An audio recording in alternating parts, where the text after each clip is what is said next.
Read by Dale Grothman. A man may wish he'd married his first love and not really mean it. But an insincere wish may turn ugly in dimensions unknown. The Doorway by Evelyn E. Smith. It is my theory, Professor Falabella said, helping himself to a cookie, that no one ever really makes a decision. What really happens is that whenever alternative choices of action are called for, the individual splits up and continues on two or more divergent planes, very much like the parthenogenesis of a unicellular animal. Delicious cookies, these, Mrs. Hughes. Thank you, Professor, Gloria simpered. I made them myself. You must give us the recipe, said one of the ladies, and the others murmured agreement, glad to get their individualities on a plane they could understand.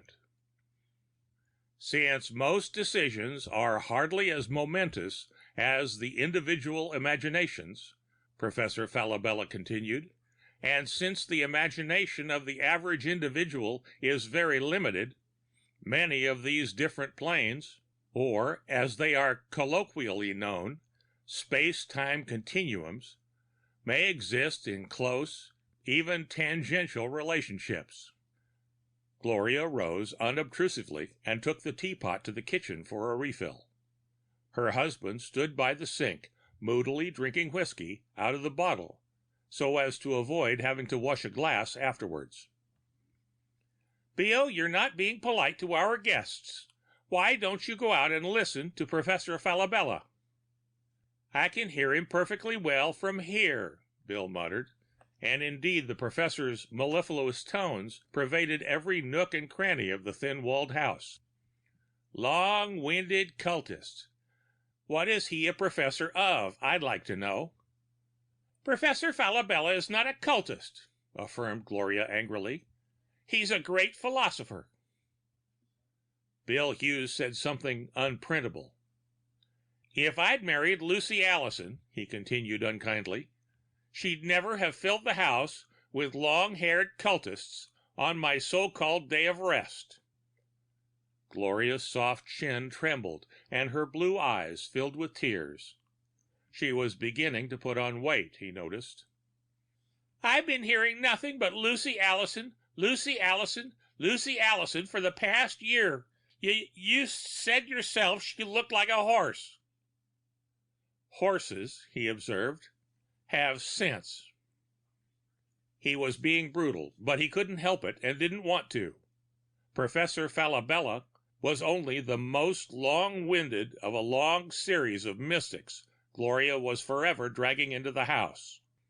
The trouble with the half-educated, he thought bitterly, is that they seek culture in the most peculiar places.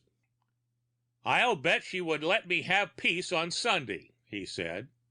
It just goes to show what happens when you marry a woman solely for her looks. He drained the bottle, then hurled it into the garbage pail with a resounding crash. Gloria's shoulders shook as she filled the kettle. I wish I'd decided to be an old maid, she sobbed. A very unlikely possibility, he thought. Even now, shop-worn as she was, Gloria could have a fairly wide range of suitors should something happen to him. She looked sexy, but how deceiving appearances could be. Professor Falabella was still talking as Bill and Gloria emerged from the kitchen. I believe that it is possible for an individual who exists on a limited plane of imagination to transpose from one plane to the adjacent plane without difficulty. Great heavens, what was that? Something had whisked past the archway leading to the foyer. Don't pay any attention, Gloria smiled nervously. The house is haunted. My dear, one of the ladies offered, I know of the most marvelous exterminator. The house, Gloria assured her coldly, really is haunted. We've been seeing things ever since we moved in. And she really believed it, Bill thought. Believed that the house was haunted, that is.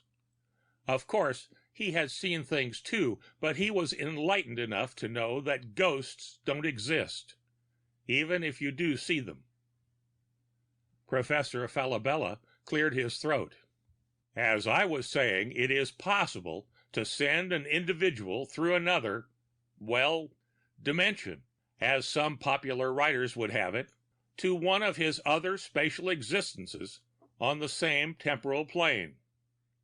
It is merely necessary for him to find the door. Nonsense, Bill interrupted. Wholly unmitigated nonsense.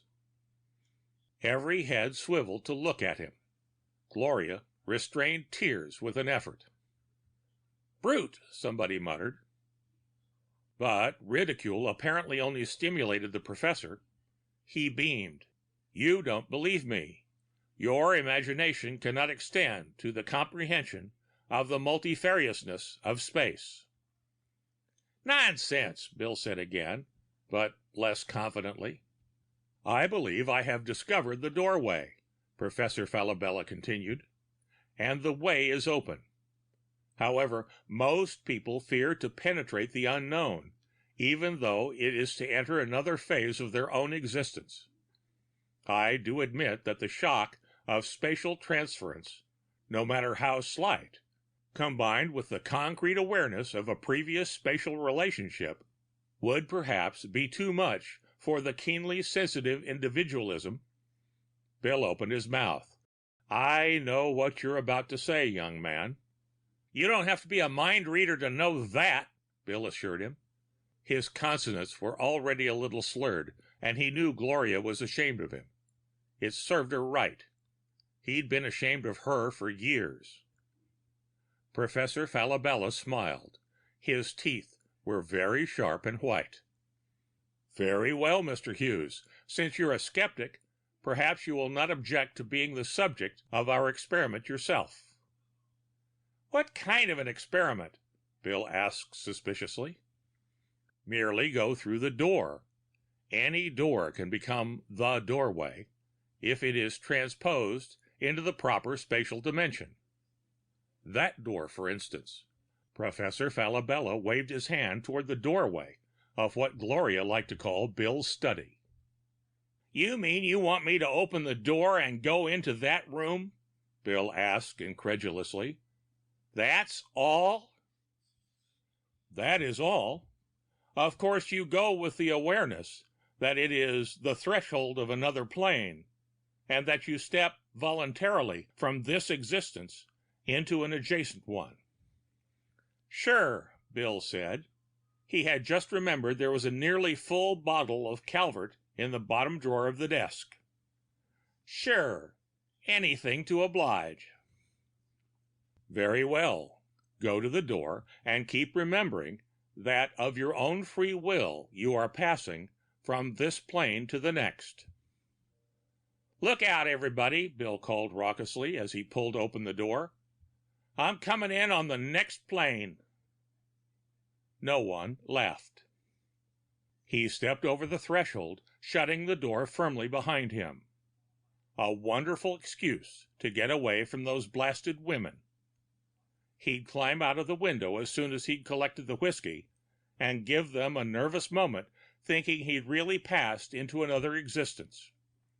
It would serve Gloria right. For a moment, as he crossed, he had a queer sensation.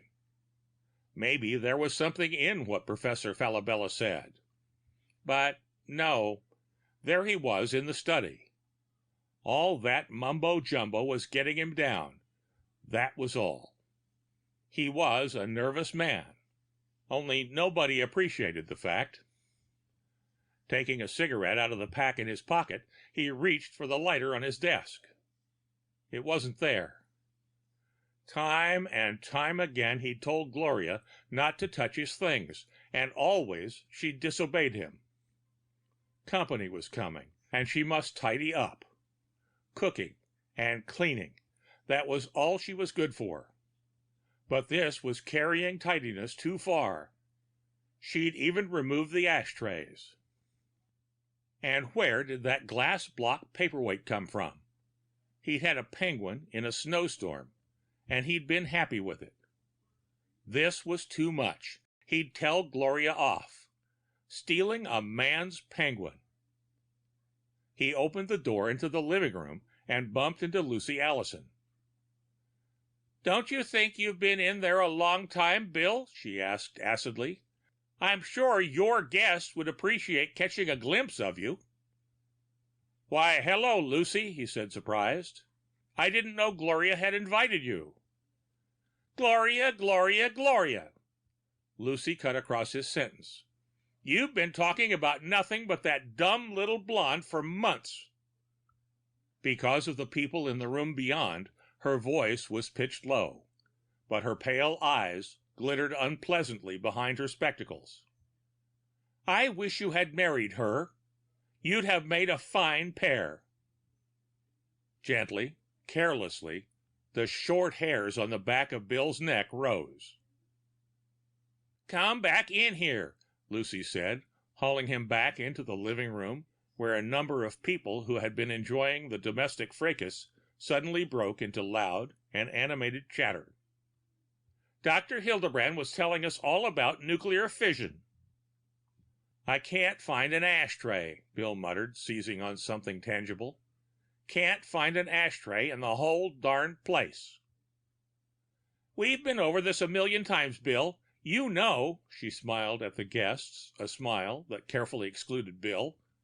"I'm allergic to smoke, but I never get my husband to remember he isn't to smoke inside the house." "Now take the neuron, for example," Dr. Hildebrand said through a mouthful of pâté. "What is a neuron? It is only what is that?" The wraith of Gloria crossed the foyer and disappeared. Bill took a step forward, then stood still. Lucy smiled self-consciously. "It's nothing at all. The house is merely haunted." Everyone laughed. "Forgot something," Bill muttered and dashed back into the study. He yanked open the bottom drawer of the desk. Sure enough, there was a bottle of Schenley nearly a third full. There are some advantages, he thought as he tilted it to his lips, in having a limited imagination. The end of The Doorway by E. Doc Smith.